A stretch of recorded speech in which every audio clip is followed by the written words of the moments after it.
Hello, everybody. Welcome to Just a Thought podcast, episode 1. I hope I said that right. This is all new for me, so we're starting up right now. Bear with me as we go. And we'll certainly hope to get better as we go along. And hopefully we get some people who are willing to come into the chat and sort of do a Q&A, ask questions, and, essentially be part of the community. So on today's initial podcast, I'm asking the question, what is an ENFP? And I'm also going to provide the answer, obviously. What is an ENFP? An ENFP is me. I am an ENFP. And there's a lot of other ENFPs out there. What does this stand for? What does that acronym mean? It stands for extroversion, intuition, feeling, and perceiving. And it's one of the acronyms that is part of the Myers-Briggs Personality Index.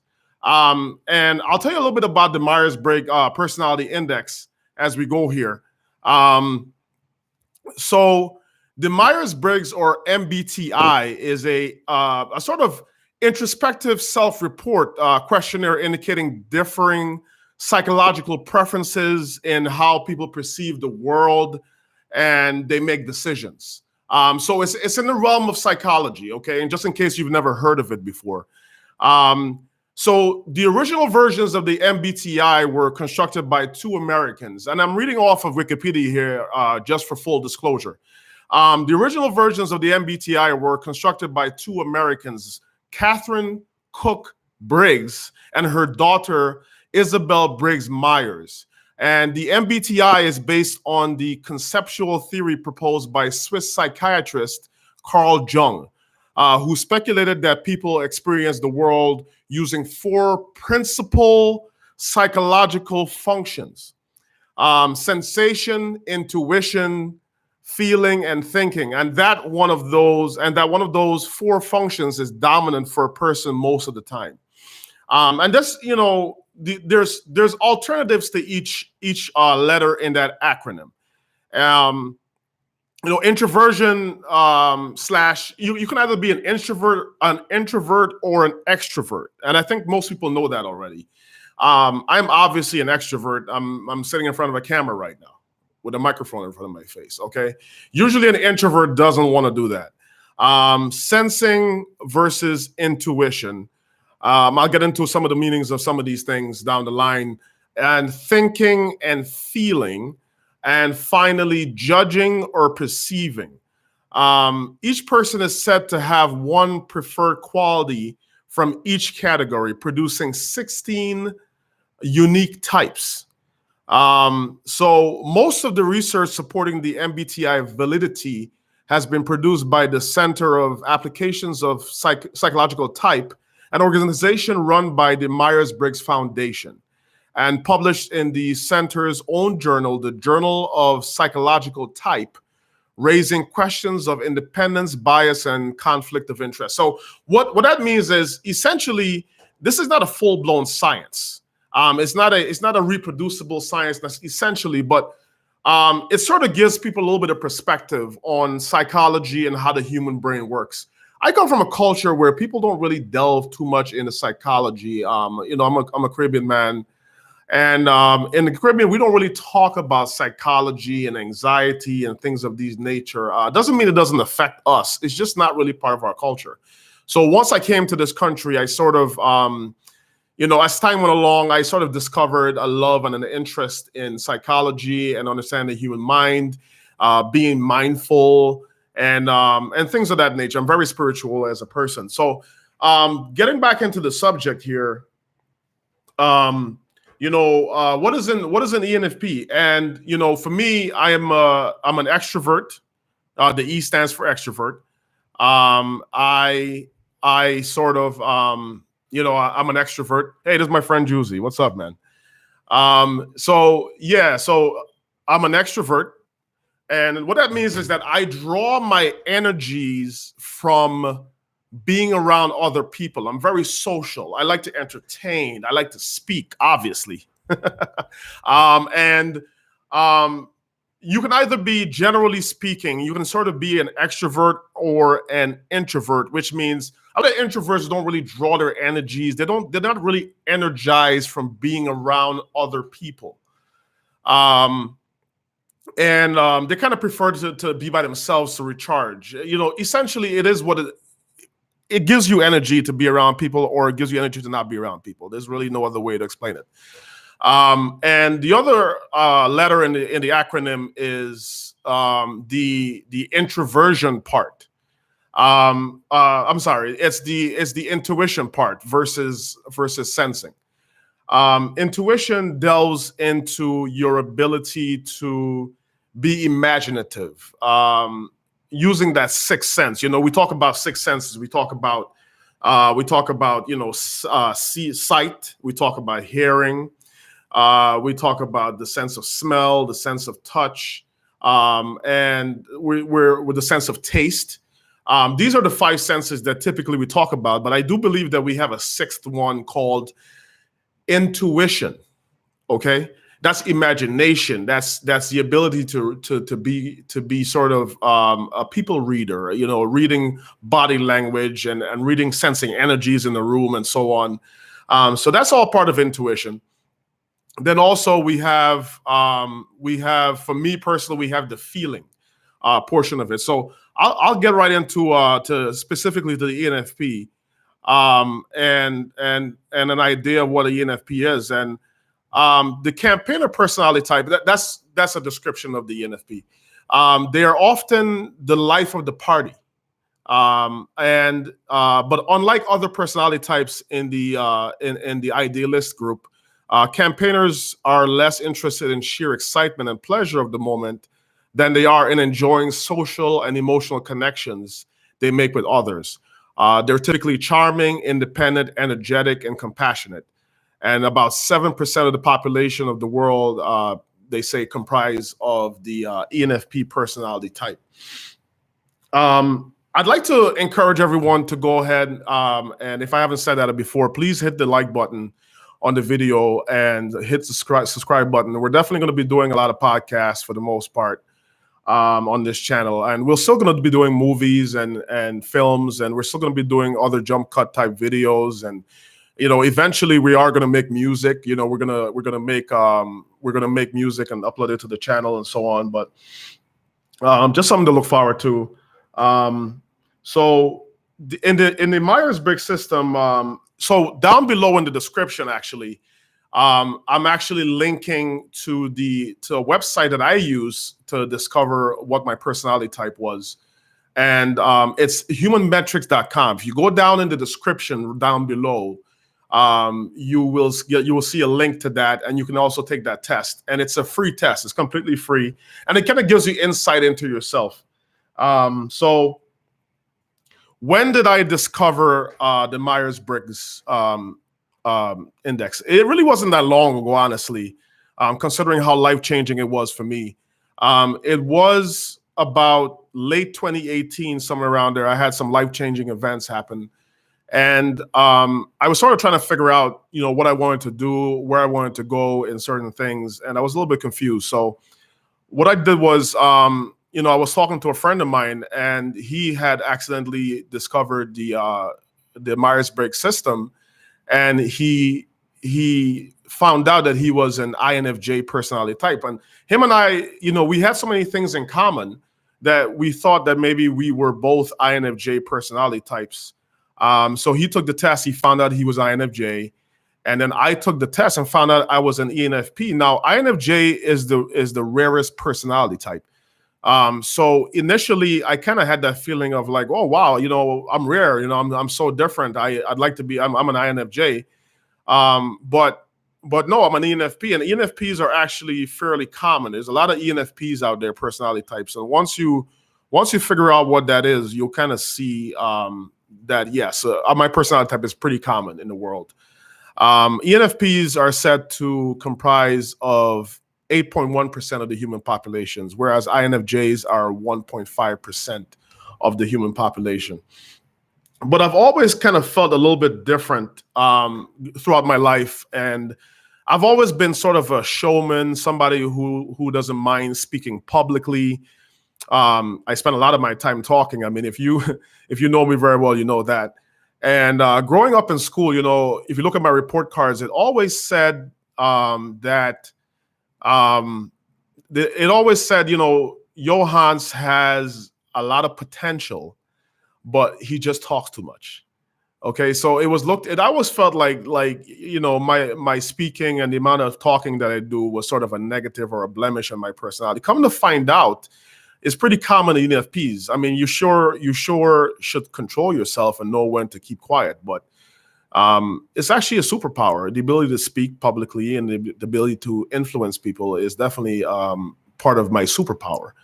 Not everybody has that ability, so it's just about honing that, and I'm hoping to do that by starting this channel and getting everything going in that way. So I discovered the Myers-Briggs Personality Index, and it told me a lot of things about myself that I always knew. I'm a people person. I read people very well, and sort of the perceiving is like the part where you learn to adapt to environments and situations very well, more so than a judger personality type. And I've always been like that. So it was kind of reassuring to know that I wasn't really abnormal in that way. And there was a lot more people like myself who had these personality traits that were different. Attention grabbing type of personality types, full disclosure. What that meant for me was that it encouraged me to live my best life. I know that's like one of those pop phrases or pop words that I'm sure you've heard before or heard recently. It started gaining popularity. People say living your best life. What does living your best life mean exactly? What that means is, first of all, I think anybody should do something, whatever it is you do, as long as you're not hurting yourself or hurting someone else, go ahead and do it. Okay? And if it's giving you fun, it's giving you enjoyment, then you're living your best life. That's essentially what that means. You're not hurting yourself. You're not hurting anyone else. You're having a good time, and you're living your best life. That's what that means. Okay? And despite the judgments of other people out there who don't agree with the way you live your life or what you're doing, it's making you happy, and you're hurting no one. So live your best life. Okay, that's essentially what that is. So that's what that meant for me. And being told at different points in my life that I was sort of a radical or someone who just always has to be talking or always has to be in the middle of attention and so on. For a long time, I really felt like that was like abnormal. Like I shouldn't be doing that or something like that. Come to find out, that's not the case at all. Believe it or not, there's a lot of people out in the world who have ENFP personality types, and they are living their best life. Can I give you guys some example of some of those people? And tell me if it makes sense to you, okay? So I'm going to go to this website, psychologyclub.com, and here's a couple of those ENFP personality types that I'm talking about here, okay? One of them is George Carlin, okay? He's a former comedian. I think he's passed away now. Oh, and here's another example. Ellen DeGeneres is an ENFP personality type. She's living her best life, isn't she? She's into dancing. She hosts a show. She speaks very well. She's a comedian. A lot of ENFPs are very dynamic, a sort of a master of all, rather a jack of all trades, master of none type of deal. But as we get older and we mature, we understand the value in sort of sticking to one area and becoming better at it. So some more examples of ENFP personality types would include Jennifer Aniston, J.J. Abrams, the famous Hollywood director and producer and so on. And I want to point out that, the videos that I've produced so far, they're directed by myself. I have produced them. I have cut them and produced the art. I've produced all the art for the channel. I've always sort of been an artist and stuff throughout my life. I've always enjoyed it. And come to find out, I was born with these traits, and I'm not the only one that has that. Anybody who's watching this video, you may be someone who's an artist and you don't even know that that you'd be living your best life by getting involved in that. So just a couple more examples of ENFP personality types, and tell me in the comment section below if you see a sort of common thread in these people. Okay, Ozzy Osbourne, the rock star, former rock star, is an ENFP personality type. Justin Timberlake, okay, that man is into everything and he's good at so many different things. So he's definitely one of those people living their best life. And yeah, Julian Assange, Julian Assange, Fidel Castro. Tom Brady, Jerry Rice, Robin Williams, the late great comedian Robin Williams, was a ENFP personality type, and someone who's a huge inspiration for me. That's an ENFP personality type. Will Smith is a ENFP personality type.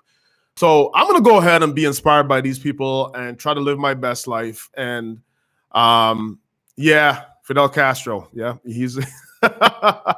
Anyway, so I'm going to go ahead and try to live my best life and be inspired by some of the people, not Fidel Castro though, and be an entertainer, get involved and sort of teach and help to move that wheel and be a spoke in that wheel to move us towards idealistic heaven and so on. So now we've covered ENFP personality type. You see a common thread in there in some of these celebrities and so on. So the ENFP personality type, it belongs to a group in the Myers-Briggs Personality Index that we call the idealist or diplomat personality group. And those are your typical, what we call empath. Okay, people who are able to read a room and read other people's emotions to a certain sense and adjust the way they speak and the way they act to sort of make people more comfortable. And you're usually like people who tend to go into art and acting and all these kind of things, and they kind of think outside the box. They're typically not people who get into mathematics and work as bankers or accountants, because we sort of live in our head a lot. We're very creative. We're always like, we live in the ether in a sense. You know what I'm saying? Like, we're rarely down on earth. We're the people who, for some reason, have all these great ideas and all these great concepts, and we produce all this art, but at the same time, we forget to shave in the morning. The part of the personality index, which is every personality type has their sync or their syncs, plural. Okay, each one has two sync. Okay, and my friend that discovered the sort of introduced me to the Myers-Briggs system, he's one of my sync. He's an INFJ personality type. And he's actually one of my best friends. So it made sense because we sort of connected in a way that our friendship wise that I never had before. And I was confused why, I got along so well with this person and I didn't get along well with other people. Come to find out, our psychology and our brain kind of are in sync with each other. So my next quest at that point was, well, I need to find a woman that's my sync so that I can be happily married, hopefully. That's the goal, right? To complete ourselves. And it said, once I looked it up, that the personality type that I would be sync with is, the other one I'd be sync with, sort of a 1A type of situation, is the INTJ personality type. So I would make a lot of people, people who know me, I would make a lot of people take the personality test. And I sort of was like, in a sense, just looking, trying to figure out, are there women that are INTJ or INFJ that I know? Come to find out, past relationships I've had with people who were very impactful to me, whether, they were past girlfriends or best friends or whatever the case was. I made them take the test and come to find out they were either INFJ or INTJ. Go figure. Okay, so the INTJ female, which is one of my sync, my sort of 1A, is actually the rarest personality type to gender combination. So INTJ women are the most rare personality type. So you have someone like me who is an ENFP, who's sort of a people person and gets along with everybody and is sort of, in a sense, a people pleaser and a showman. And our true love, our true sync is evasive because that person is the rarest personality type. Luckily for me, I kept making everyone take the test, and I happened to find someone, a beautiful woman who is now my wife, who is an INTJ personality type. And everything that we read on paper translated to real life, we're so in sync with each other. We're so in love, it's disgusting. And I know you guys are hating me right now for saying that. People hate hearing people talk about how in love they are and stuff like that. So anyway, so getting away from the mushy stuff a little bit here.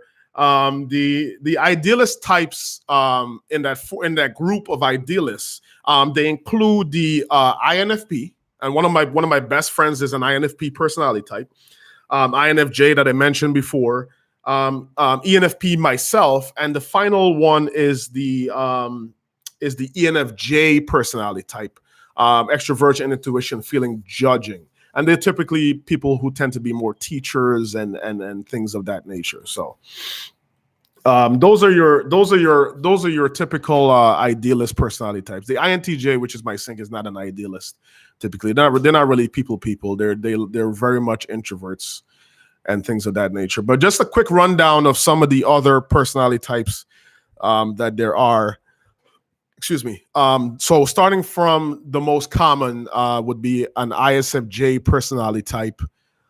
Second would be the ESFJ, ISTJ, ISFP, and so on and so forth. The ISFJ that is the most common is 13.8% of the human population. That's the most common personality type. And they're very good people. My mom is an ISFJ, so yeah, I love my mom. So, and of course, like as it goes all the way down to INFJ, which is only 1.5% of the human population. So, that's the value in it. You know, some of the other values in besides kind of giving you a sort of quick idea or rundown on the kind of people that you should associate with or you can associate with. You can share. I'm sorry. You can share that on your Facebook as it's live. Yes. One of the things with the Myers-Briggs system and the value in taking that test and sort of subscribing to the Myers-Briggs index is a lot of people struggle with figuring out what they want to do for a living. Okay, I know I did. When I was younger, I had so many different jobs in a certain span of time, and I couldn't find what I wanted to do for a living. I tried everything from working as I worked as a manager in a facilities company, Aramark Facilities. I worked in retail at JCPenney, hated that job. I actually actually enjoyed dealing with the customers and doing sales, which is something they say NFP should be doing, is sales and things like that, or can be doing. And I worked in all types of things. I did delivery for Office Depot. I was a truck driver. And finally I worked in construction. And I know I hated that job because I'm a big guy. So they had me offloading trucks and stuff all the time. And it was killer on my back and my knees. So I knew I didn't want to do that anymore. So eventually, there's a lot of nurses in my family, and I decided that I would try out nursing. I went to LPN school, graduated, and found out I actually really enjoy being an LPN, which is, helping people and helping them feel better is actually right in line with the ENFP personality types, even if it's physical and so on. So I tried a lot of different things, and people struggle with that. But when you take the test, they actually give you, once you read about your personality type, you can actually Google your acronym. You come to find out that they have career suggestions for you. And a lot of those career suggestions are things that I actually would love to do, including nursing and, including writing. I have done writing, art. I am an artist. I do a lot of art. I've made music. I draw. I do photography. I do a lot of different things. This whole channel, the editing, all of that is my art that I do. And so those are some of the careers, for example, that you can always look up your personality type after you take the test and figure out some of the careers. But one of the things that they suggested for my personality type as an ENFP was delving into psychology and therapy and so on. So once I started doing that and looking into that, I actually found out I actually really enjoy it. Okay, so so I work in mental health and drug detox, and I enjoy my clients. I enjoy dealing with people and sort of dragging them out of the void of despair that they're in as best as I can, as well as my coworkers and of course the company as well. So just something to think about. It kind of may give you some insight into your career possibilities, things that you can kind of be into if you're struggling with that. And there's a whole host of other things that advice and things of that nature that the test can give you insight into. So yeah, that's a quick rundown of the ENFP personality type, what it is, what it's about. And I hope that you guys do go ahead and take that test. But before you do, don't forget, you know what I'm going to say already. Smash the like button, hit the subscribe button. Please share the video, share this one. If you like it, I have a host of other videos as well that I've edited and put together with the help of my wife and my friends, and they've all given me wonderful ideas. No man is an island. I do have a lot of valuable people in my life that have sort of encouraged me and helped me and taught me a lot along the way. And I've already had a couple of them on the channel, and I hope to get more of them on here, especially in this podcast format as well, where it's sort of candid and off the cuff, not too much editing and things going on. And people like it kind of real, I think, at least I do, the older I get. So less scripted stuff, more real stuff, All right. So that essentially brings us to a conclusion. This has been Just a Thought, episode 1. What is an ENFP? All right. Take your test, find out who you are. All right. Take care now. And I hope that you tune back in for the next live. We're going to try to do live podcasts fairly often as possible. I do work a lot. So I work a lot. I don't know if I'm going to be able to do it every single day, but I'll try to do it as much as possible. All right. So I appreciate everybody tuning in, everybody watching the video. And if you stayed all the way to the end, thank you very much. Hit that notification bell, and we'll expand the channel down the line. We'll do more things as things go along. All right. So thank you very much.